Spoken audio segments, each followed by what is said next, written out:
You're watching Gacha Jay, your home for gacha analysis and reviews. This is another Eden in 2020 review. Let's go.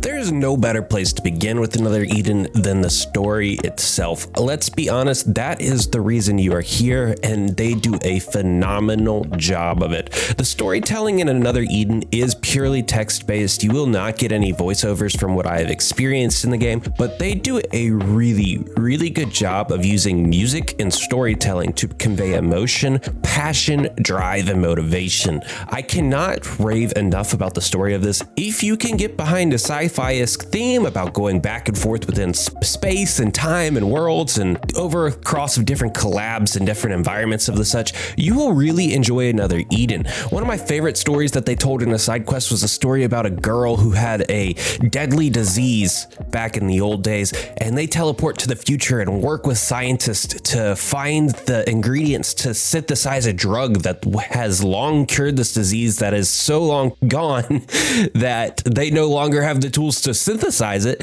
And you go about this process of learning about these characters and their motivations and this disease and the history it has on it. They did just a really good job of conveying that story to you in a way that really makes you want to save this girl's life. Overall, the story is phenomenal. You feel like the story isn't, I don't know what story I can get you to be behind.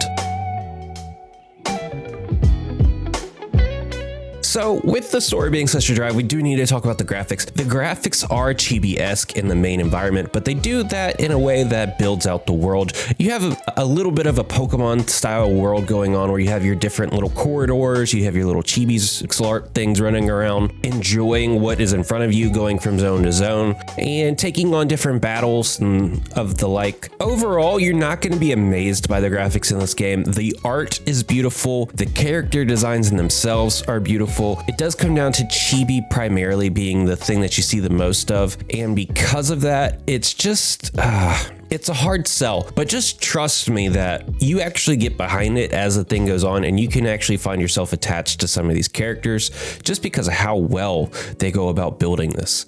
So even though I think traditionally you would look at this and give the graphics like a 4, I think what they do with it is phenomenal enough to give it a 6. I don't think you could ever convince me it needs to be higher than a 6. I think a 6 is at the top end of its range for this type of styling they went for in the engine of this game. Now, progression, I have that an 8. The progression system in this game is very well thought out. You have different trees that you can go down, decisions that you can make of what you're going to use your levels on. The different equipment really sells how a character is used, and honestly, they made it very simple over the changes of the course of the game to level up. You can easily out-level everything around you and get things to in-game status relatively quickly once you unlock the dungeons after chapter 13. So overall, the progression system in this game is really well done. It is not very costly, and all in all, you will enjoy leveling up your characters, figuring out what skills you need to go for, gears, and thinking through how you want to build out your teams without feeling like it's an overwhelming grind to get it there. Gameplay-wise, I have it a 7 out of 10. It is your traditional JRPG gameplay, but they throw in a little bit of some kinks in here and there, along with the support system, the way that mana is regenerated, the way that health is regenerated, the way that your team builds out is super important. And honestly, your end game big boss fights can take you like an hour to beat if you even theory craft it correctly. Like if you are looking for a very hard JRPG that you can really sink your teeth into and get the most out of the system, I think this is the game for you. There's so much to be gained out of going head first into the gameplay of this game. There's a lot there.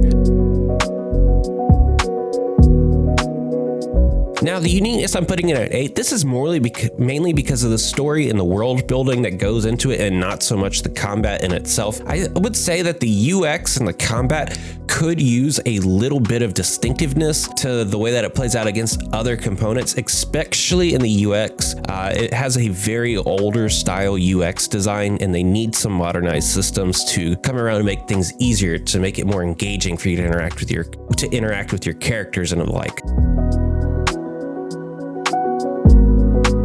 Now, the monetization and community, I have them both slotted at a 5. I think the community in terms of size and scope should render it towards a 4, but I have run into very, very few people that have anything negative to say about Another Eden, even for those that don't play the game. The majority of my viewer base that have talked to me about Another Eden say, I really like that game, and then another game caught my attention away from it, but I really should go back and play it. In fact, when I told my community that I was getting into this game, it spurred so many other people to go back and revisit, and they are now addicted to the game again. This game does a really good job of retaining its user base and really conveying joy to people. Monetization, I've had a 5. You don't overly need to spend. They have the re-roll process fairly well set. Are some overwhelming units in the game, like Lily is just a beast that I have experienced, and there are good and bad units in the game. Overall, it comes down to team composition, and I think you can do a lot with a little in this game, all the way up to like really late game. And to be honest, through these collabs, they give you really, really, really strong units, like the Morgana that they gave you from the Persona 5 collab was actually one of the best healers in the game, and they just gave it to you for free, even if you're like in chapter 13, which is like 3 hours into the game, mind you. So you can get a lot with a little out of this game. So even though their monetization strategy is not very strong, and the best bang for your buck is a $30 pack that I have found that they release like 3 to 4 times a year, where you get a guaranteed 5-star of your choice, and then you get another 10x. Anything past that is a little cost ineffective. I still think that there's enough here to get out of enjoyment out of it. And honestly, maybe 5 is a little high. Maybe we should have put it closer to a 4, but it definitely deserves to be in the A tier, so maybe I gave it a little bit of a nudge here. Overall, guys, I think that if you are a JRPG fan that loves storytelling, that loves in-depth combat, and can get over the chibi art, I think you will really, really find enjoyment, passion, and fulfillment out of the storytelling of Another Eden. This game is custom made for people of this genre. Collabs that it does are breathtaking. I've only done the Persona 5 collab, but I can tell you that it was incredibly fun to go through, and it really did a really good job of selling the Persona 5 characters, both within your world and within the world itself, and it really stood true to the storytelling that went on in Persona 5. So overall, I think that this game is, if you are into this type of thing, which is why it is not in the S and higher, if you are into this type of thing, it is going to be a must play for you. It's going to be one of your favorites, but if you are not, it still might be worth checking out because it could convince you otherwise. This is a game that I would recommend to a casual person that isn't into gachas whatsoever. So if you are into gachas, you do like storytelling, and you do like JRPG type of gameplay, this game is really going to be something you enjoy. And guys, if you want to see more analysis like this, be sure to go to my Patreon page, where you can see all of the graphics and reviews that I have done for every game that I have covered. And take care, guys.